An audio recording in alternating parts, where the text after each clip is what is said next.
आइए देखते हैं अपना नेक्स्ट 22nd सम। क्या कहता है बच्चों, 2017 के स्टार्टिंग में XYZ स्टार्टेड बिजनेस स्टार्ट किया। रेशो था इनका 3:1 का। उन्होंने जो पैसा लगाया है 1,80,000 40,000 रिस्पेक्टिवली, किस चीज़ का, कैपिटल का, which was deposited into bank. चलो बैंक में डिपॉजिट किया या कैश आया, चलो उसका कोई लंबा चौड़ा काम नहीं है यहाँ पे। मेन चीज़ कैपिटल, बिजनेस कब स्टार्ट किया, साल के स्टार्टिंग में ना, डेट देख लो। अच्छा, इतनी कैपिटल लगाई है, तो ये जो कैपिटल है बच्चों वो कौन सी है? क्या मैं इसको ओपनिंग कैपिटल बोल दूँ? बिल्कुल बोल दूँ। आगे, इन सभी ने पैसे निकाले हैं, ठीक है, 15,000 इस साल में। एक साल में इन सब ने 15 का अमाउंट बिजनेस से निकाला है खुद के यूज़ के लिए। डिसोल्यूशन हुआ है 2018 के लास्ट में। वही कंसेप्ट आ गया ना, आपको कैपिटल दी हुई है 17 के स्टार्टिंग की, डिसोल्यूशन हुआ है 18 के लास्ट में, एक साल के बाद। तो यहाँ की कैपिटल से चल के आपको यहाँ की कैपिटल निकालनी है। X took up the stock, x ने क्या ले लिया, स्टॉक ले लिया। वाई ने भी एसेट ली है, जेड ने भी एसेट्स ले ली। जो आपकी लाइबिलिटीज़ थी उनकी आपने पेमेंट दे दी। ये पॉइंट बच्चों थोड़ा सा ध्यान देने वाला है, ये वाला। कहते हैं लाइबिलिटीज़ की पेमेंट देने के बाद दे दी, पेड ऑफ, निपटा दिया, and then remained a balance of 14,000 in the bank account. अब क्या नई बात इसने दी, पहले आपको बताता है कि आपकी लाइबिलिटीज़ इतनी है, जैसे आपने लोगों को देना है 25,000, उसके बाद बताता है इतनी पेमेंट दे दी।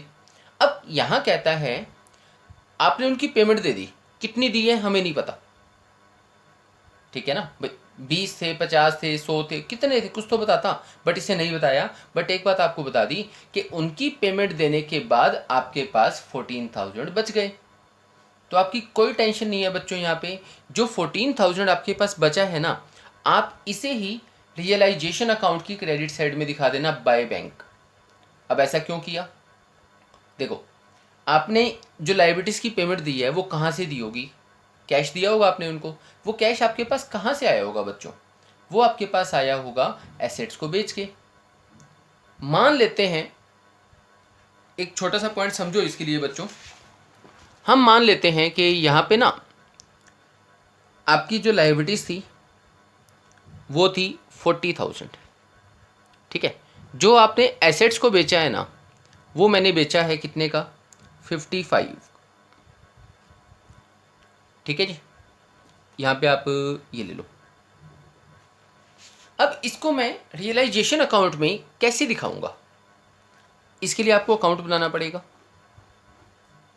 डिस्पोजिंग की बात है, अब लाइबिलिटीज़ को आप यहाँ पे दिखाते हो, सपोज आपने इसको यहाँ दिखा दिया 40, तो यहाँ पे इसकी पेमेंट दोगे टू बैंक, यहाँ इसकी होगी पेमेंट 40 की। एसेट्स को आपने बेचा तो बाय बैंक ये आया होगा, ठीक है। जो एसेट्स की बुक वैल्यू थी स्टार्टिंग में वो यहाँ पे आई होगी। अब बुक वैल्यू को छोड़ दो, अभी बुक वैल्यू का भी कोई काम नहीं है, बात है निपटाने की, डिस्पोजिंग की। कैसे निपटाया, इतने की एसेट्स को बेचा, इसके बाद इसकी पेमेंट दे दी, पैसा जो आया 40,000 की। तो अल्टीमेट में इन दोनों को देखूं, इन दोनों को, तो क्रेडिट साइड में 14,000 फालतू है ना, तो इसको लिखने की बजाय मैं सीधा यहाँ पे लिख दूँ बाय बैंक, इन दोनों को। ये तो लिखना ही लिखना है जो बुक वैल्यूज़ हैं, जो डिस्पोजिंग है ना, इसको लिखने की बजाय मैं सीधा यहाँ पे बाय बैंक 14 लिख दूँ, तो भी तो आपका नेट अमाउंट सेम ही आएगा ना। रियलाइजेशन अकाउंट का जो बैलेंस है वो सेम ही आया, यहाँ भी तो इसमें से इसको घटाओगे 14 बचेगा।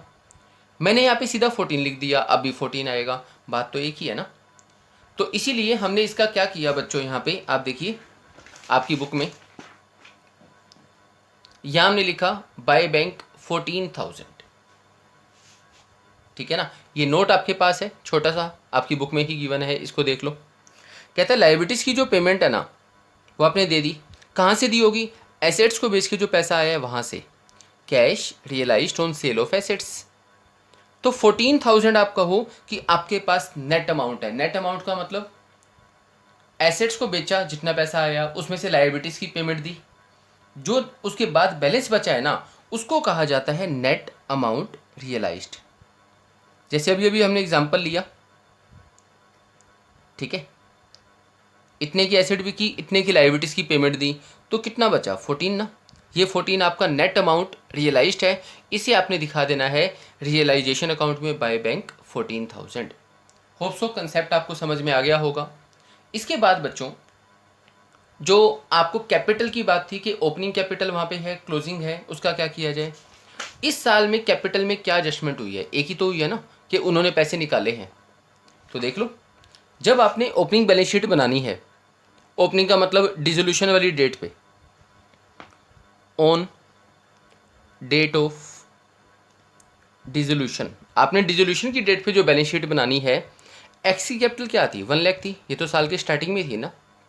इस साल क्या चेंज किया आपने, इस साल जी 15,000 हमने निकाले थे, तो उसका बैलेंस बचा 85, ठीक है ना। तो कैपिटल अकाउंट में जो आप दिखाओगे ना बाय बैलेंस BD, वो 85 जाएगा।